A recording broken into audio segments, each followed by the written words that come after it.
This week we will be exploring mysteries that range from the largest, most magnificent codex in the medieval period to a man of incredible mystery and intelligence from the 1700s. He went by many names and titles, but no one knew who he was or where he came from. To the house that bled actual blood from the walls. We will explore all of these and more. So without further ado, grab a drink. My choice today is honey and lemon tea, and join me as we explore the unsolved mystery Iceberg. So to start off with, we have the Black Demon, which isn't a demon, but it is black. So they got half of it right. This is a rumored huge black shark that is said to inhabit an area just off the coast of Mexico. There have been multiple sightings of this creature, and it is said to be up to 60 feet in length and over 100,000 pounds in weight. Now, people who have seen this creature, mostly fishermen, said that the Black Demon kind of resembles a great white shark, only much larger and of a darker coloration, hence the name Black Demon. The largest great white sharks grow to be around 20 feet in length, which would make the Black Demon roughly 3 times that size. It was first spotted in 2008, and theories say that it could be a megalodon, which was this huge chunk of a beast shark that was thought to have gone extinct roughly 2 million years ago. We know the megalodons existed due to the teeth that we have found, which are over 7 inches in length, which is a fucking huge tooth.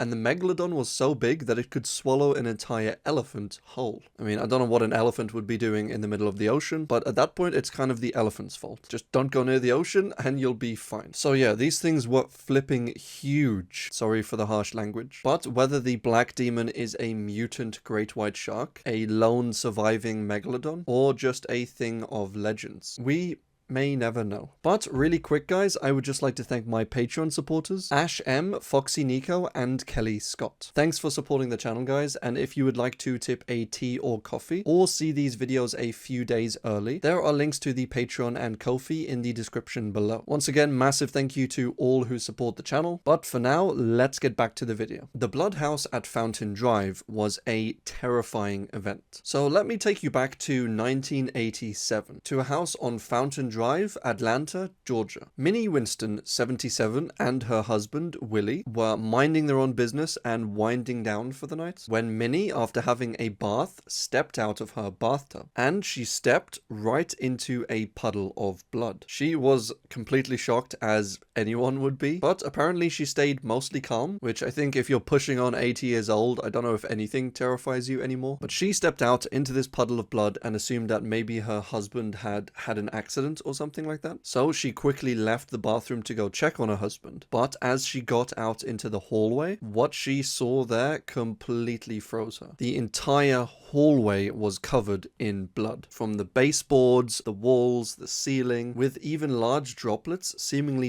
bubbling up through the floor. As I said, she stood there in shock when suddenly a large explosion of blood came up from the floor. Almost like, as they described it, an artery of the house had been cut. And, as we all know, houses do not have arteries. So this was very strange. And this, of course, further spread blood around the hallway. Minnie rushed into her husband's room, checked that he was okay, woke him up, and then called the police. Now, the police that were first called probably had the same thoughts that you or I would have. Blood coming from the walls and the floor, and there's no body. Something doesn't quite add up here. There were no bodies found on the property. Minnie and her husband were both uninjured and perfectly fine. The house's alarm was set and hadn't gone off all night, so no one could have really snuck in and planted this blood somehow. But that's if it was really blood, which is a fairly sensible question to ask at this point. Could it have been some rusty liquid, some thin or latex paint or something? These certainly seem more plausible than actual blood coming from the walls. So they took some of this liquid, did tests on it, and it actually came back as being human blood. Even stranger, it was O-type blood, and Minnie and Willie were both of A-type blood, which means it absolutely couldn't have been their blood. They checked national blood banks to see if any blood had gone missing, but there was no missing blood or thefts reported. And as well as looking into natural explanations for this, i.e. someone planting the blood there or some sort of hoax or something, they also looked into supernatural explanations. And the start of this was to look into the history of the home. So 40 years ago, the racial tensions of the area, and you could argue of America as a whole, were kind of at an all-time high. And the resident of the home at the time, a black man named Albert Thompson, was involved in a car crash caused primarily by a white truck driver. It was the truck driver's fault for the most part, and the truck driver didn't really sustain any injuries, but Thompson suffered pretty bad internal bleeding and was sent from the hospital to his home on Fountain Drive to recover. And so that's basically where they were left at. Was this a prank by someone completely unrelated? Was it a form of political or moral activism, possibly in relation to the racial injustices that the area and the home faced? Was it a hoax by a third party, or possibly including the elderly couple? Or was it perhaps the ghost of Albert Thompson, bleeding through the house as he himself had bled inside the house many years ago? Your guess is as good as mine, and I'm a little disappointed to see that aliens isn't one of these options, even though I wrote these options. Brandon Embry was a former member of the US Navy who was found unconscious in his home in Seattle in 2019. When police arrived at the scene, the apartment was, for lack of a better word, destroyed. It didn't just look messy, it looked like someone had absolutely ransacked the place. The bedroom was a mess, the nightstand was knocked over, stuff was thrown into piles, old boxes were stacked up, and the bathroom was absolutely soaked, with the toilet lid actually being ripped off and the porcelain tank smashed in two. So in regards to Brandon's health, he had some problems with his testosterone levels, and so he had some injections to boost it, which often led to him feeling hot or dizzy. But Brandon was found unconscious, leant over a box in his apartment, covered in blood. His bed had bloodstains on, his entire room had bloodstains all over it, and Brandon sadly died before regaining consciousness. Brandon often didn't feel too well because of the treatments that he was going through, but that didn't explain the large amount of blood found. And by his family's admittance, he wasn't the cleanest, most organized of people, but that didn't explain the utter destruction and sheer chaos of the scene. This case was never solved, and whether it was a purely natural, unfortunate death, or a murder covered up by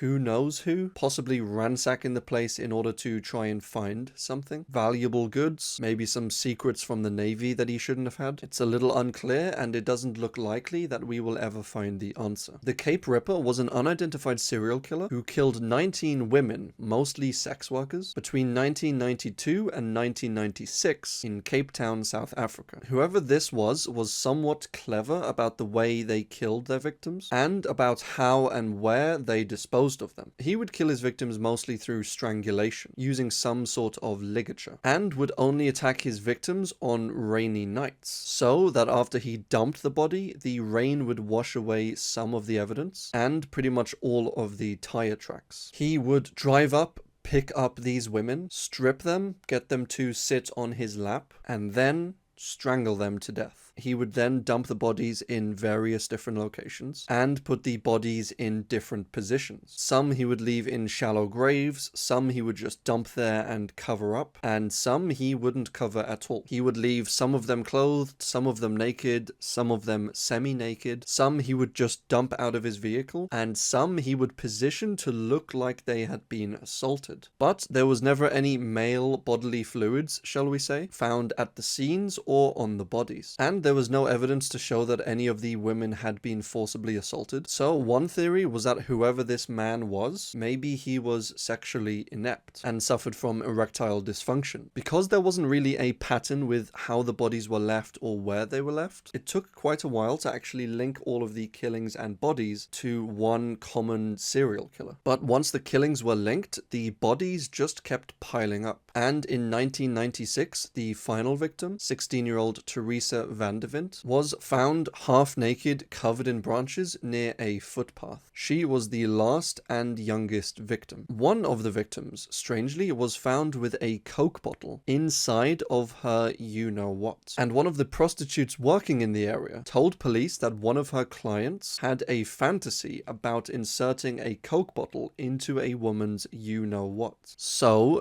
who was this client of hers? He was an elderly, unemployed man who lived in a caravan nearby. He had erectile dysfunction and often hung around prostitutes. So it's starting to sound like he's maybe our guy. He drove a pickup truck, which was similar to the one that was seen near one of the killings. His wife said he often disappeared for hours at a time with no explanation as to where he was. And he said that he frequently suffered from blackouts and amnesia. So yeah, pretty strong but circumstantial evidence at this point. In a police interview, he said that he could have killed the women. He didn't know, as he had no recollection or memory of those times and dates. He was released and then later actually called the police anonymously, saying that once his truck was in working order again, that more women would be killed. Like, what? The police, of course, recorded this call and just matched the voice with the voice of the old man. So he was actually arrested and charged with the death of the 16-year-old victim, with her fingerprints actually being found in his truck. But these fingerprints were later found to have actually been planted by the police. And so, because of this shortcut they tried to take, essentially, they were forced to release this man, and due to a lack of evidence overall, he is to this day a free man, which is just insane. Chalice Paul was this 33-year-old fairly attractive actress who went missing in 1981 just before her upcoming role in a Burt Reynolds film, of all things. She was married to a man named John Paul Sr., who we actually covered in an earlier entry in this Iceberg. If you remember, a woman named Colin Wood went missing while out in the Florida Keys with her husband at the time, John Paul Sr. This was 20 years or so after the disappearance of Chalice Paul, and it was much in the same manner. John Paul basically said to Chalice, look, before you head out for your role for this film, let's just go out to the Florida Keys for something like our second honeymoon. And so she obliged. But according to John, when they got there, she just up and left without telling him. And he didn't even bother to report his missing wife, like,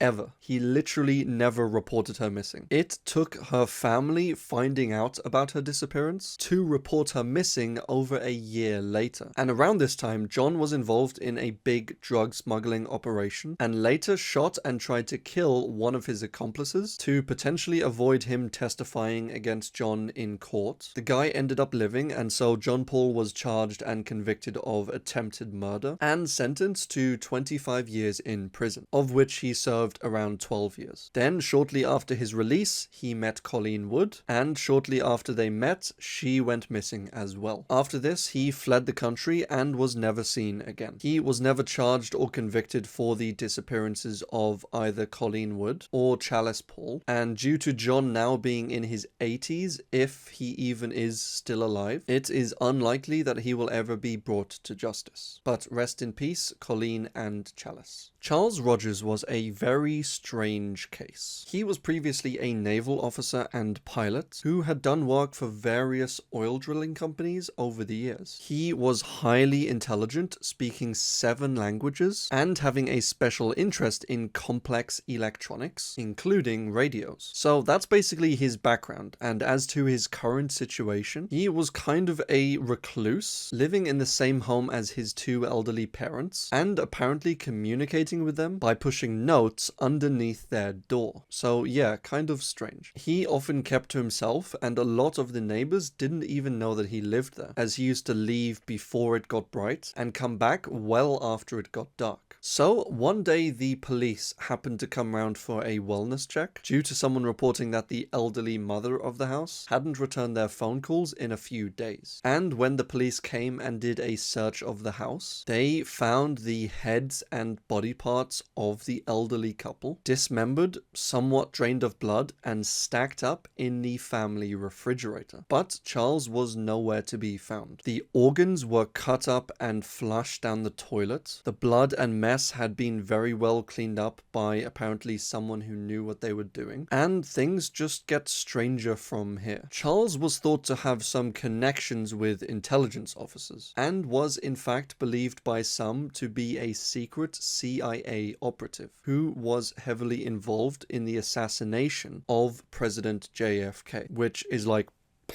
a lot to take in. Now, as you all know, this is an Unsolved Mysteries iceberg, but there are quite a few interesting and dark conspiracy theories that I would absolutely love to explore through a conspiracy theory iceberg. So let me know in the comments below if this is something you would like to see, possibly after this one is finished, possibly while I'm doing this one. I haven't really fully decided on that yet, but for me it would be a very, very cool and dark and mysterious thing to cover, if that's something you all would like to see. And that was basically where this case ended. Charles was never found, and 10 years later he was declared legally dead in absentia. The case was never solved, and Charles to this day remains the main witness and the main suspect. Now, as to what actually happened, in my eyes there are quite a few possibilities. This is not an exhaustive list by any means, but it's just a few of the more plausible ones I thought of while researching this case. So Charles could have just gone mad from CIA experiments. The CIA is well known for some of their mental experiments like MK Ultra, so it's not a stretch to think that maybe Charles was involved in an experiment of some kind and just went absolutely loopy and murdered and dismembered his parents. And because he was a very intelligent individual, he was able to afterwards escape and maybe change his name or flee the country or something like that. Or he was potentially killed by the CIA due to either having knowledge that he shouldn't have done from the CIA, or in regards to the assassination of JFK. And his parents were killed either because they were witnesses to whatever happened, or as a way to paint Charles as a crazy guy or in a bad light of some kind. Or the CIA wanted him to run away or relocate or something, and his parents were the only thing holding him to that area. So they got rid of his only reason to stay there, and he went and did whatever the CIA wanted him to do. There are a ton of hypothetical possibilities for this one, as there's not too much evidence in any one particular direction. It's a super interesting and dark case that I think is unlikely to ever be solved, unless we maybe get access to some super secret CIA files or something, but who knows? Just a quick reminder from your friendly neighborhood Spider-Man to tap the like button if you are liking the video, and hit the subscribe and bell icons if you'd like to see more like this in the future. The fate of the world depends on it. The Codex Gigas, Latin for the giant book, is the largest surviving medieval illuminated manuscript in the world. Illuminated in this context basically just means it's not a plain text manuscript. It's got embellishments and colorful designs and drawings and stuff like that. And the pages of this book are absolutely huge. I mean, just look at the size of these things. And it is estimated that to write all of the text in this book, and that's just the text alone without any of the colors or embellishments or drawings or illustrations, would take upwards of 20 years. It was made in the 13th century in what is now the modern day Czech Republic, and it was written mostly in Latin. It contains the complete Vulgate Bible or Latin Bible, as well as many other popular works such as Isidore of Seville's Encyclopedia Etymologiae and the Chronicle of Cosmas of Prague. I mentioned this earlier, but the sizes of these pages are absolutely huge, and the designs and drawings and colors and everything is just a work of art and beauty. The codex is bound up with wooden boards on either side and covered in leather, metal guards, fittings, and ornaments, and is thought to be made from the skin of roughly 160 dolphins. Sorry, not dolphins,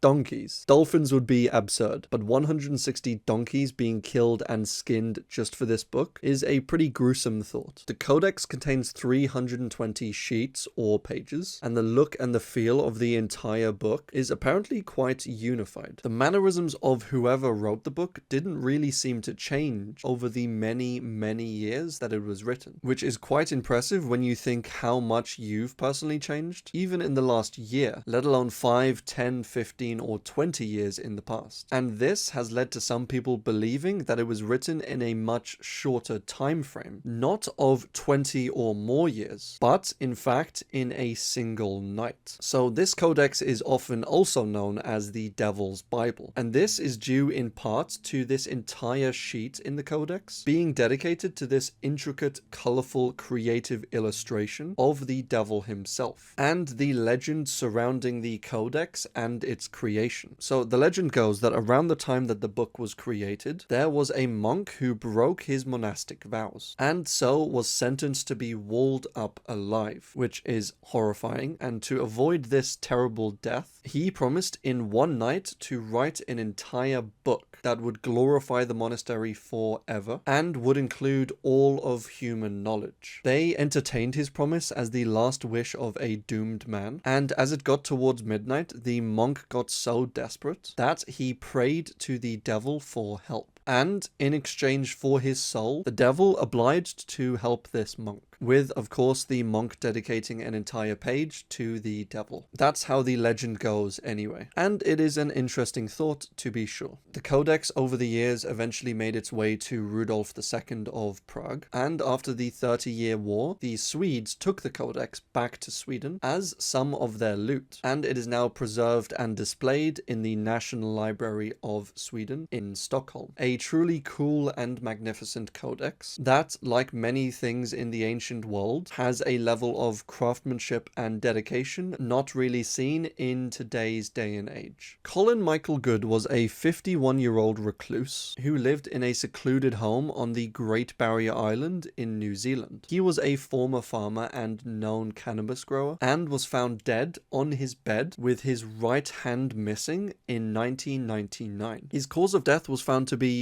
inconclusive. I mean, maybe it's something to do with his fucking hand being chopped off, but it was ruled as definitely a homicide, as chopping off your own hand isn't something people typically do. I mean, not normally anyway. The police found 2 guns on the property, but said that he didn't have any gunshot wounds, so that wasn't the cause of death. And 8 years ago, Colin reported that he had been attacked and robbed in his own home by members of the Mongol mob who took from him a kilo of cannabis and around 1,200 New Zealand dollars. Police say that they have tried everything to get to the bottom of this case, but due to the lack of evidence and everything surrounding it, they say they have essentially gotten as far as they can get unless new evidence turns up. But when drugs and hand chopping offs are involved, I think you can put gangs and mobs and mafias up there near the top of the suspect list. Coral Castle. So this was or is a really cool castle or attraction made originally in the 1920s Florida by a Latvian immigrant named Edward Lee Skalnan. He was 26 years old in Latvia and planned to marry the 16-year-old Agnes Skufst. When just one day before the wedding, she just said no and backed out. He then moved to America, became fairly wealthy through means like engineering, and built this castle made from oolite limestone, which looks a little bit like coral, hence the name Coral Castle. When he was asked why he built it, he would often say that it was for his sweet 16, which is thought by most people to be a reference to his once bride-to-be, Agnes Skufts. Edward was very, very secretive about this castle as it was being built over the years, and it is rumored that he built the whole thing single-handedly, with the use of advanced levitation devices, utilizing his own magnetic, electromagnetic, and possibly supernatural discoveries. Many of the stones in the castle are huge, immensely heavy, and massive, and are arranged with incredible skill and precision. None of the structures use mortar of any kind, and are held together with basically their own weight. There were many, many cool, intricate parts of the castle, including an 8-foot tall gate that weighed 8 tons and was balanced so perfectly and swiveled with such ease that a child could very easily push the gate open with a single finger. Edward never gave away any of his secrets and died with them in the 1950s. The gate did eventually start to get jammed, but it was a whole 30 years after Edward's death. They dismantled the gate with the help of 6 men and a 50-ton crane, and after dismantling it, they discovered the ingenuity with which Edward had built it. There was a large hole drilled down the center of the door with a metal shaft being passed through, and the whole thing was resting on a large truck bearing. This kept the gate perfectly balanced over the years and allowed for its incredible ease of opening and closing. There are many more parts of the attraction like this gate scattered around the castle. An accurate sundial, a telescope, an obelisk, a barbecue, a water fountain, and a 2-story tall castle tower, which Edward actually lived in. You can actually still visit the castle to this day, as it is a fairly popular tourist attraction, but just how he built it and why Edward Lee Scanlon dedicated his life to this castle of mind-blowing intricacy and complexity is perhaps forever a complete mystery. The Count of Saint Germain was an incredibly fascinating and mysterious figure from the 1700s. He was a European traveler,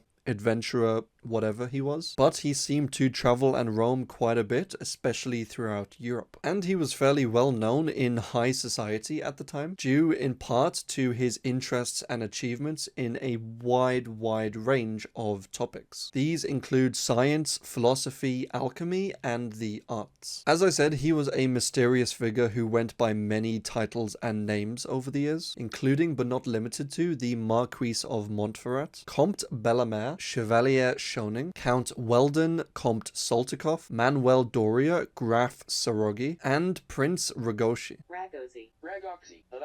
And Prince Ragovsi. And sorry if I mispronounce some of those names. They are from many languages and I speak none of them. He was also said to make some absurd claims, like being 500 years old, which led to him being dubbed by some as the Wonder Man and He Who Does Not Die and Knows Everything, which is a bold title to have. Now, we don't know for sure who exactly he was or where he came from, which just adds to the mystery of it all. Although towards the end of his life, he apparently confided in someone and claimed to be a son of Prince Francis II Rakovsi of Transylvania. He composed musical pieces, was able to stand toe-to-toe with other renowned scientists, philosophers, and noblemen. He spoke several languages and was called by some the greatest philosopher who ever lived, which again is a bold claim. He was arrested in London at one point on suspicion of espionage, and it was remarked about him. The other day they seized an odd man who goes by the name of Count Saint Germain. He has been here 2 years and will not tell who he is or whence, but professes 2 wonderful things. The first, that he does not go by his right name, and the second, that he has never had any dealings with any woman, nay, nor with any succedaneum. He sings, plays on the violin wonderfully, composes, is mad, and not very sensible. He is called an Italian, a Spaniard, a Pole, somebody that married a great fortune in Mexico and ran away with her jewels to Constantinople. A priest, a fiddler, a vast nobleman. The Prince of Wales has had an unsatiated curiosity about him, but in vain. He died at the age of 88 on his property, and no one ever really did confirm who he was or where he came from. So yeah, bit of a strange individual, but a cool one nonetheless. And that is all we have time for. I really hope you enjoyed this week's episode, guys. Stay safe, stay curious, and